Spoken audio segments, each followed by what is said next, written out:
Welcome to this high-tempo explainer. Today, we're diving into the biological realities that actually drive modern consumer spending habits. We love to tell ourselves that we and our customers make these purely rational, logical decisions based on calculated outcomes. But the truth? The truth is far more primal. So let's get right into it, because what we're going to uncover today will fundamentally change how you look at your marketing strategy, your sales copy, and honestly, even your own decisions in the boardroom.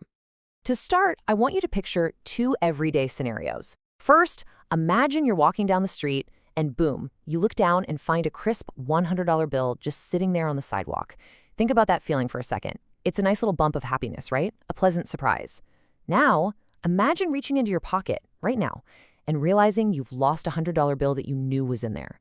Feel that visceral, devastating drop in your stomach? It is the exact same amount of money, but the emotional gravity is completely different. So, here is our roadmap for today's explainer. We'll start with the biology of loss, then break down prospect theory, look at how loss aversion actually works in modern marketing, and wrap up with actionable strategies for business leaders. Part 1. The biology of loss and the evolutionary wiring of the human brain. Okay, so loss aversion. It's exactly what it sounds like. It's this deeply ingrained survival mechanism where the human brain is simply wired to feel losses way more intensely than equivalent gains. And I want to be super clear about something right up front. This emotional asymmetry is not a weakness. It's not people just being irrational. It is an ancient evolutionary survival tactic.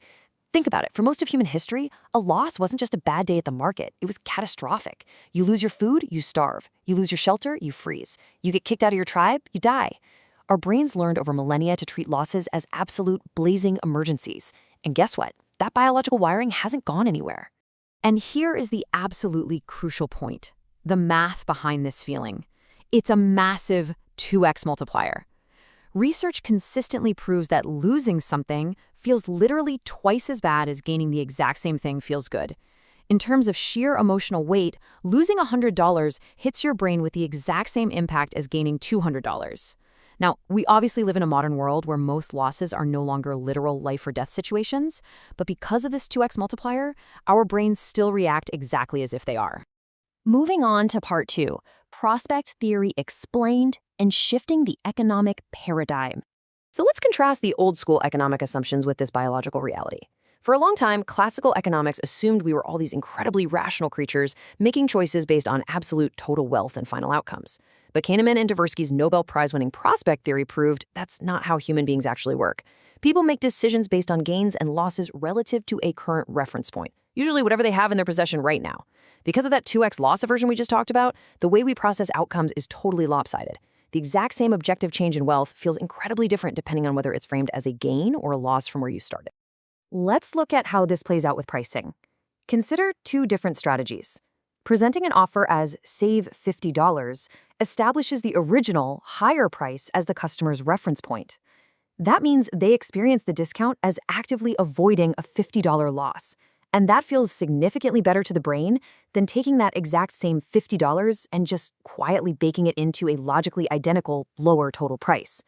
It's the exact same money, but because you change the reference point, you trigger a totally different, much more powerful emotional response. Section 3, loss aversion in marketing. Let's look at the reality of modern consumer behavior.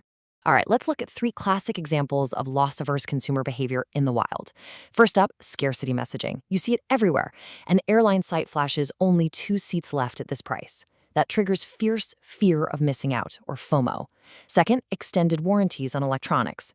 Mathematically, these are usually pretty terrible deals, but the sudden pain of imagining a $1,000 laptop breaking feels way worse than swallowing the upfront cost of a $50 premium. And third, investors who hold on to losing stocks for way, way too long. Why do they do it? Because physically selling the stock makes the loss real. If you just hold it, the loss only exists on paper.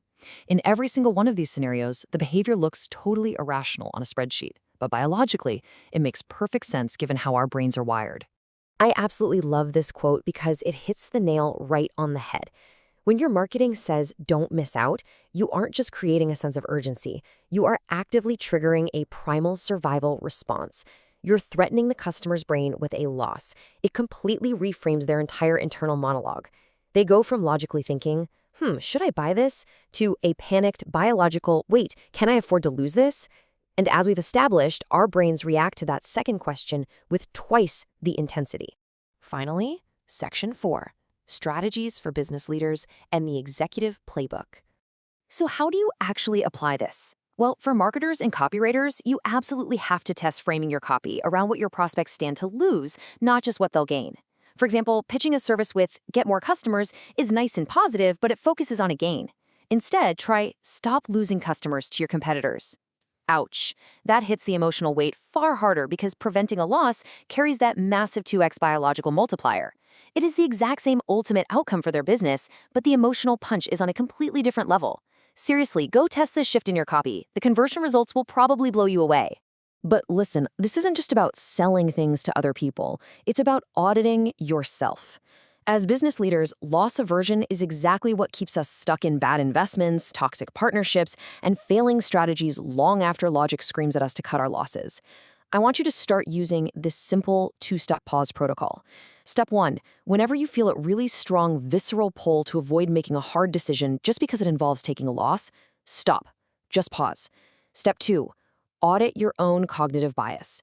Ask yourself honestly, is this loss an actual existential catastrophe? Or is it just your ancient biological loss aversion screaming at you? Which brings us to the final thought I want to leave you with today to wrap up this explainer. I want you to think about one specific, difficult decision that you are currently putting off. Maybe it's killing a product line, having a tough conversation with a partner, or ending an initiative that's just bleeding cash. Are you truly avoiding that decision because the actual downside is genuinely worse than the upside? Or are you avoiding it because your biology is tricking you into treating a perfectly manageable setback like a literal threat to your survival? My guess is most of you already know the answer. You just needed the biological context to finally do something about it. Thanks for joining us, and we'll see you next time.